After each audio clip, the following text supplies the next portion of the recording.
आज भोकर येथे गोदावरी पाटबंधारे विकास महामंडळाच्या जो रेणापूर सुधा प्रकल्प आहे त्याची जी 1.10 मीटरने उंची वाढवण्यासंदर्भात कामामधील जे बुडीत क्षेत्रातील 6 गावातील शेतकऱ्यांना जमिनीचा अतिरिक्त भूसंपादनाचा मावेजा 7 दिवसाच्या आत देण्यासंदर्भात मागे जो करार झाला होता तो हे आपल्याला करारच म्हणावं लागेल बाबा। माननीय कार्यकारी अभियंता मुदगल साहेबांनी लेखी पत्र शेतकऱ्यांना दिलेलं आहे की 31/5/2025 पूर्वी त्या कराराप्रमाणे मोबदला 50% आवाढ देण्यासंदर्भात त्यांनी लेखी पत्र शेतकऱ्यांना दिले होते। खरं तर मागच्या 1.10 मीटरची जी उंची वाढवण्यासंदर्भात शासनानं मंजुरी दिली आणि त्या मंजुरीचा सन्मान त्या 6-7 गावातल्या सर्व शेतकऱ्यांनी शासनानं मंजुरीचा सन्मानच केलेला आणि काम होत असताना कुठेही अडवणूक त्या शेतकऱ्यांनी मागच्या 2-3 वर्षामध्ये केलेली नाही। आणि आज हा प्रकल्प कार्यकारी अभियंता साहेब इथं आहेत किंवा आज हा प्रकल्प 80 ते 90% प्रकल्प पूर्ण झालेला आहे। पण शेतकऱ्यांना असं वाटतंय आणि वाटणं साहजिकच आहे की 80-90% प्रकल्प पूर्ण होत असताना या शेतकऱ्यांना वाढीव मावेजा अद्यापर्यंत 1ही रुपया त्या ठिकाणी शासनाने दिला नाही। खरं तर प्रकल्प पूर्ण होत असताना शासनाने शेतकऱ्यांचं हित लक्षात घेऊन त्यांना वाढीव मावेजा आणि इकडे काम जर सुरुवात केली असती पॅरलल दोन्ही बरोबर केलं असलं तर शेतकऱ्यांनाही साहेब काही आतापर्यंत 1% या हरकत आपल्या विभागाविषयी राहिली नसते असं माझं मत। कारण शासन जेव्हा प्रकल्प पूर्ण करायला पैसे देते तर शेतकऱ्यांनाही विचार त्या ठिकाणी शासनानं करायला पाहिजे होता, करम प्राप्त होतं। शेतकऱ्यांचं जे बुडीत लाभार्थी असतील त्यांना काही पैसे आणि त्यांना एक रेशो जर शासनाने ठरवला असता, आता मला सांगा आपण हा प्रकल्प पूर्ण करण्यासाठी शासनाचे किती पैसे आले? पैसे आले, ठीक आहे।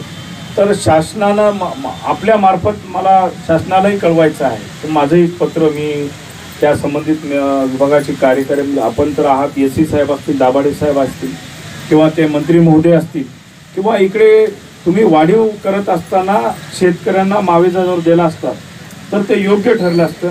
कारण आपल्या ह्याच्यामध्ये काही क्लॉज आहे, काम करतानाही काही क्लॉज आहेत वाबळे साहेब की बाबा जेव्हा हे काम होते त्यामध्ये जे प्रकल्पग्रस्त आहेत त्यांना प्रायोरिटी देणं हे क्रम प्राप्त आहे।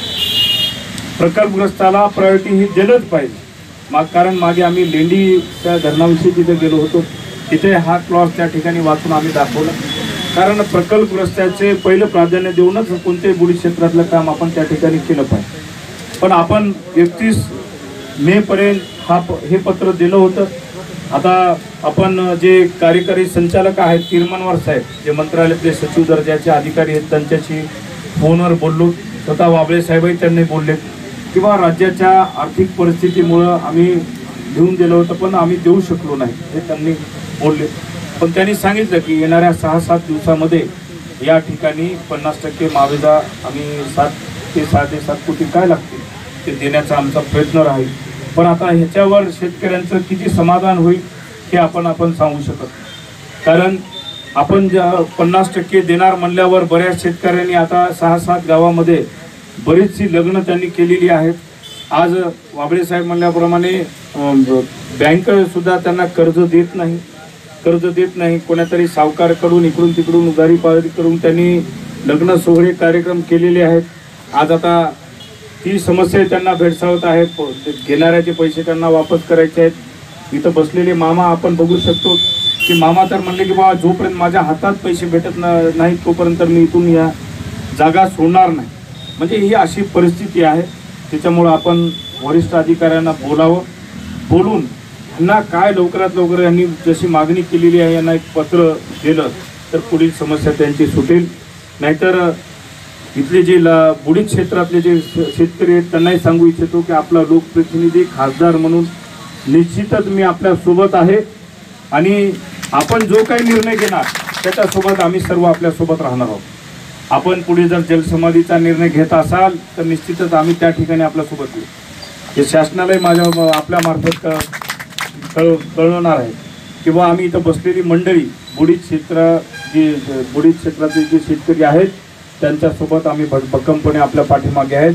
फक्त राहिला एवढाच प्रश्न, किंतु परंतु म्हणून आश्वासन देण्यापेक्षा कृती आपण करावी आणि येणाऱ्या त्यांनी मागणी केली त्याप्रमाणे आपण आपल्या वरिष्ठ अधिकाऱ्यांना बोला. अशी परिस्थिती आहे. आज परिस्थिती आपल्या हातात आहे. इथं बसलेली मंडळी आज आपल्या हातात आहे. परत 2 दिवसानंतर ते आपल्या हाताबाहेर राहणार. मग ते पण आपल्या ऐकायच्या मनस्थितीत राहणार. त्याच्यामुळं आपल्याला ह्यांना काय करता येईल, त्यांनी म्हणल्याप्रमाणे आपल्याला 50% कधी देता येईल, राहिलेले 100%. आमची तर मागणी 100%ची. ह्यांचं तर म्हणणं आहे की बा आता आम्हाला 100%च पाहिजे, पण किती देता येईल 100%पैकी त्यांना लवकरात लवकर किती देता येईल याच्यावर आपण वरिष्ठ अधिकाऱ्यांना बोला आणि ह्यांना कळवा. म्हणजे पुढील दिशा हे ठरवतील. तोपर्यंत हे ते मान्य करणार नाही. पण इथं बसलेल्या सर्व शेतकऱ्यांना मला एवढंच म्हणायची की आपला जो काही निर्णय राहील त्याला माझा पाठिंबा आपल्यासोबत आहे. आम्ही सगळेजण आपल्यासोबत आहोत. कारण या ठिकाणी आपल्या जमिनी गेलेल्या आहेत. आणि दुसरा प्रश्न त्यांनी उपस्थित केला की रस्त्याचा असेल, छोट्या मोठ्या पुलांचाही प्रश्न, तो पण आपण कधी निकाली काढावं. कारण मामांनी सांगितल्याप्रमाणे जर पाणी आलं तर त्यांना गावाबाहेर निघणं अवघड होऊन जाईल. कोणी बिमार पडलं, काही झालं तर पुढची जबाबदारी परत आपल्या डिपार्टमेंटची राहील. पुढे आपल्या डिपार्टमेंटवरती जबाबदारी नाही. त्याच्यामुळे ह्यांच्या काय मागण्या आहेत त्याचा आपण गंभीर्याने विचार करावा आणि यांना लवकरात लवकर काय आहे ते पैसे कसं देता येईल ते आपण आश्वस्त करावं, जेणेकरून यांची पुढची दिशा यांना ठरवता येईल.